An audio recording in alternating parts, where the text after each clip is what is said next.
Hello everyone, welcome to Sanmarga classes. 14ನೇ ಪ್ರಶ್ನೆ, ಅಂತಾರಾಷ್ಟ್ರೀಯ ಸಂಬಂಧಗಳ ಅಧ್ಯಯನ ಒಂದು ಪರಿಚಯ ಎಂಬಂತಹ ಚಾಪ್ಟರ್ ಇಂದ. ಅಂತಾರಾಷ್ಟ್ರೀಯ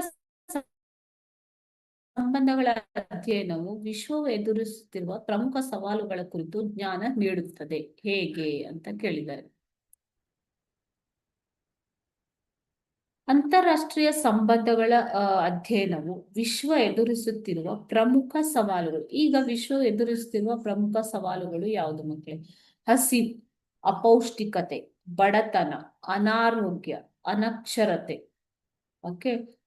ನಿರುದ್ಯೋಗ, ಸಂಘರ್ಷ, ಅದೇ ರೀತಿ ಯುದ್ಧ, ಭಯೋತ್ಪಾದನೆ, ಹವಾಮಾನ ವೈಪರೀತ್ಯ ಮತ್ತು ಜೈವಿಕ ಸಮಸ್ಯೆಗಳು ಮುಂತಾದ ಸಮಸ್ಯೆಗಳನ್ನ ಎದುರಿಸಲು ಈ ಅಂತಾರಾಷ್ಟ್ರೀಯ ಸಂಬಂಧಗಳ ಜ್ಞಾನವೇ ಆಧಾರವಾಗಿದೆ.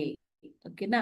ಸೊ ಇದು ವಿಶ್ವ ಪ್ರಜ್ಞೆಯನ್ನ ಜಾಗೃತಗೊಳಿಸುತ್ತದೆ ಮತ್ತು ಅನೇಕ ಸಮಸ್ಯೆಗಳನ್ನ ಪರಿಹರಿಸುವಲ್ಲಿ ನಮಗೆ ಸಹಾಯ ಮಾಡುತ್ತದೆ ಮಕ್ಕಳು. Okay, thank you.